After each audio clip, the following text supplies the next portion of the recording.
December was our last month of work. It was also a high spending month. And it was the moment that we crossed into early retirement.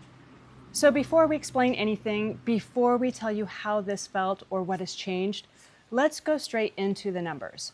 In 2025, our net household income was $124,000. Our normal living costs are about $24,000 per year.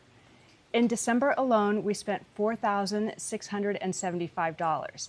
And today, our bridge account sits at approximately $404,000. Those four numbers tell the entire story. The only question is why this still worked. This channel exists to do one thing, is to show you what early retirement actually looks like when it's built slowly, intentionally, and with discipline over decades. Not with hype, not with extreme income, and not with perfect months. This video closes the books on our working life and opens the books to our first month, first year, and first chapter of early retirement. Before we go any further, one quick note so it doesn't distract you.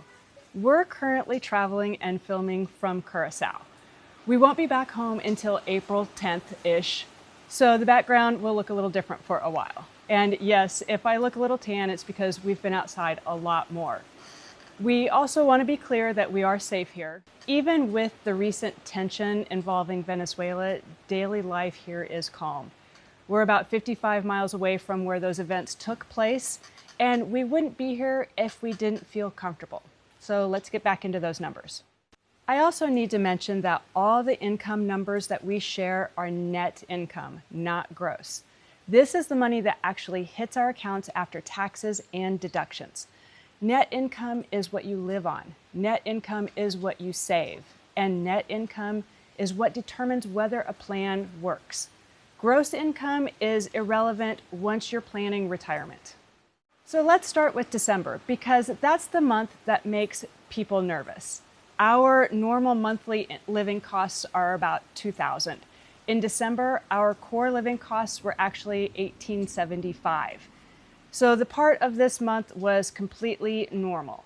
The reason December stands out is because our total spending was $4,675. So that difference matters.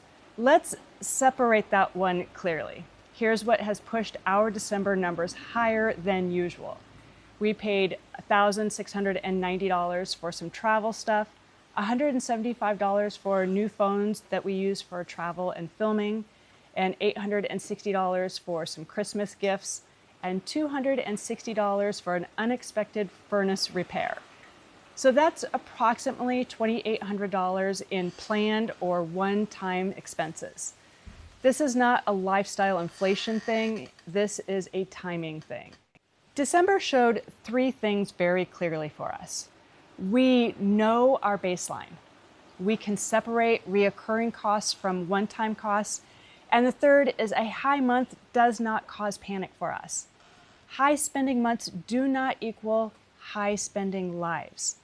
They mean that life happened and the plan absorbed it.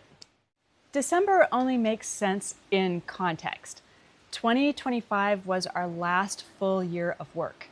There is no estimates here. Our total net household income for 2025 was $124,000. That's the number that we worked with. We're not high earners. We don't have dramatic income spikes. We don't have bonuses that changed our trajectory. And we didn't have stock options or exits. What we had was consistency.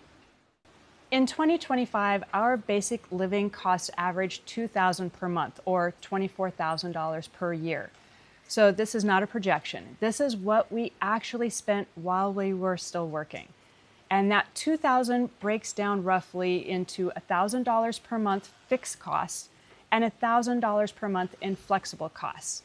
So this includes housing-related expenses, utilities, food, transportation, insurance, and just normal daily life stuff.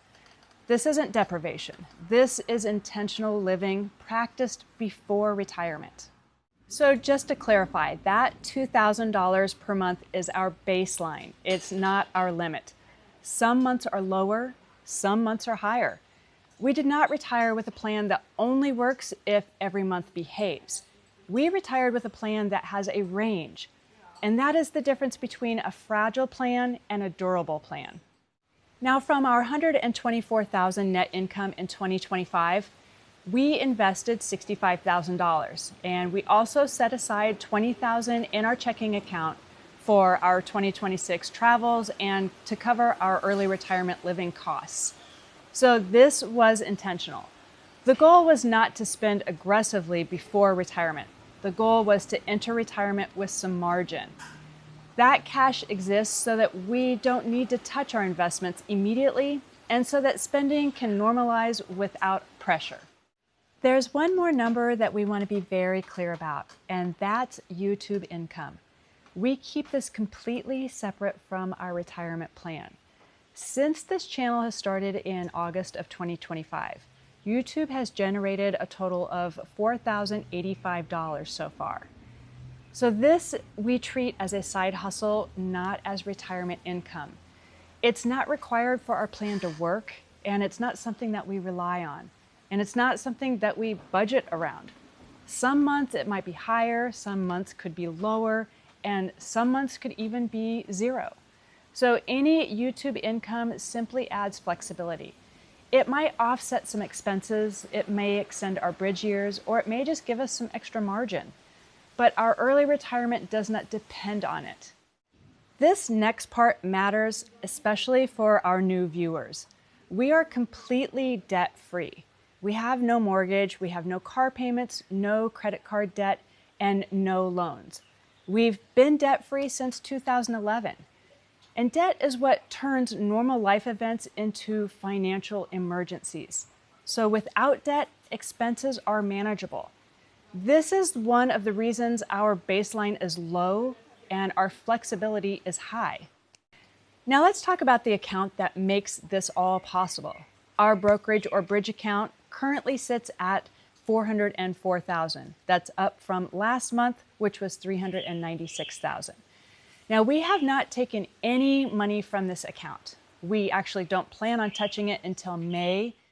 So this account is structured intentionally. It has about 3 years of expenses in SGOV, which is safe and liquid, and the remainder is invested in VOO for long-term growth. This account was not designed around spending just $24,000 per year. It was designed to support flexibility. It can support up to $50,000 per year and still last 11 to 12 years. So that means that $4,000 a month is acceptable, $5,000 a month is acceptable. Repairs, healthcare, and surprises are expected. So this account exists to absorb reality, not perfection. And remember that flexibility is the plan. We can spend more if we need to, or we can spend less if we need to. We do not have fixed obligations that are chasing us. The flexibility is not accidental, it is designed. Building this bridge account didn't happen quickly. It took us over 20 years to do this. We were never high earners. What we focused on was keeping our costs reasonable, avoiding debt, maintaining high savings and investment rates, and investing consistently through market cycles. And this is our quiet wealth. Quiet wealth does not show up in lifestyle. It does not look impressive, and it doesn't announce itself. It shows up in options. It shows up in flexibility. And it shows up when high spending months does not create fear. For us, December was emotional, but not because of the money. It's because it marked the end of a long working chapter. It meant that we were leaving our kids for an extended period. And it meant that we were stepping away from routine and the comforts of our home. Because the numbers were solid, the emotion stayed emotional. It did not become a financial stress, and that is the entire point of planning. In 2026, our ACA health insurance premium will be $366 per month, and that is for the both of us. And this was planned. We view this as a replacement expense, not as an addition, because without work, other costs drop, like commuting, fuel, and lunches. So healthcare fits within our spending range. It does not break the plan. So December has proved that our baseline is accurate, our flexibility is real, our bridge account is sufficient, and our planning holds under pressure. This is not theory, this was execution. This channel exists to show you how we did this. It's not hypothetical, it's about the numbers. We have planned, we have saved, we have invested, we avoided debt, and we aligned our lifestyle with our values for over 20 years. So December closed out our working life, and it opened the first month and first year of early retirement. And the numbers have held. They're the story.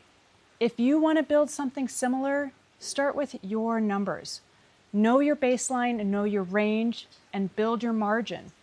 Income does matter, but what you keep matters more. Before we wrap up, we just want to say thank you. Thank you for being here, for watching, and for spending your time with us. This channel exists to share our real numbers, our real decisions, and what early retirement really looks like, not the highlight reel. We also hope that you're enjoying the new scenery. We're traveling right now in the tropics, and while the background may look a little different, the goal of this channel hasn't changed. If you have questions about the numbers, the plan, or how this might apply to your own situation, please leave a comment below. We read every comment and we respond to every comment. If this video was helpful, please consider giving it a like and subscribe to the channel. It really does help more people find this content. And with that, we'll see you in the next video.